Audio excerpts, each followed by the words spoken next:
നിലവിലെ പറവൂരിലെ വികസന പ്രവർത്തനങ്ങളിലൊക്കെ അദ്ദേഹം എത്രത്തോളം എന്തൊക്കെ ചെയ്തിട്ടുണ്ടെന്നുള്ളത് എനിക്കറിയാൻ പാടില്ല. എന്നാലും പ്രധാനമായിട്ട് പല കാര്യങ്ങളും പുള്ളി ചെയ്തിട്ടുണ്ട്. ഇവിടെ വാട്ടർ ടാങ്ക് മുതൽ വെള്ളം കിട്ടാത്ത സമയം വരെ ഉണ്ടായിരുന്നു. അതൊക്കെ പുള്ളി പണിതേക്കണതാണ്. ഇപ്പം നിലവിലൊരു ഇപ്പോൾ LDF സർക്കാരാണ് ഭരിക്കുന്നത്. അപ്പം നിലവിൽ പ്രതിപക്ഷം എന്നുള്ളൊരു നിലയിൽ പ്രതിപക്ഷ നേതാവിൻ്റെ ഉത്തരവാദിത്തങ്ങൾ, അതായത് ഭരണകൂടത്തെ ഭരണത്തെ വിമർശിക്കുന്ന അടക്കമുള്ള കാര്യങ്ങൾ അദ്ദേഹം കൃത്യമായിട്ട് ചെയ്യുന്നുണ്ടെന്ന് തോന്നുന്നുണ്ടോ? തീർച്ചയായിട്ടും ചെയ്താറുണ്ട്. പുള്ളി പറയണ കാര്യങ്ങളൊക്കെ സത്യമുള്ള കാര്യങ്ങളാണ്. ഒന്നും മോശമായിട്ട് പറയണ കാര്യങ്ങളൊന്നുമല്ല. നല്ല മരിങ്ങുള്ള ആളാണ്. 25 ഒരു വക്കീലുമാണ്. അതിൻ്റെ പേരിൽ നിലവിൽ നല്ല കാര്യങ്ങൾ മാത്രമേ അയാൾ ഈ പറവൂർ മണ്ഡലത്തിൽ ചെയ്തിട്ടുള്ളൂ. നിയമസഭാ തെരഞ്ഞെടുപ്പിൽ UDF അധികാരത്തിൽ വരും. UDF അധികാരത്തിൽ വന്നാൽ പുള്ളി മുഖ്യമന്ത്രി ആകുമെന്നുള്ള താല്പര്യം എനിക്ക് അറിയാൻ പാടില്ല.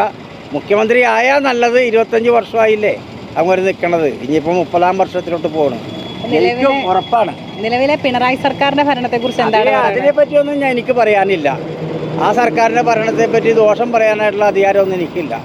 അവരെ നല്ല രീതിയിൽ കൊണ്ടുപോകണം. ഈ UDF വരണമെന്ന് ആഗ്രഹമുണ്ടോ? അങ്ങനെയുള്ള ആഗ്രഹങ്ങളൊന്നും ഇല്ല. ആര് ഭരിച്ചാലും ഇവിടുത്തെ ജനങ്ങൾ പണിയെടുത്താൽ ജീവിക്കാം, അത്രേ ഉള്ളൂ. പണിയെടുത്താൽ ജീവിക്കാം, അല്ലാതെ ആരും മന്ത്രിമാരൊന്നും കൊണ്ടുവന്ന് വരികയൊന്നുമില്ല. എൻ്റെ താല്പര്യം അങ്ങനെയാണ്. ഇനി എന്തായാലും ചോദിക്കാണ്ടേ ചോദിച്ചോ.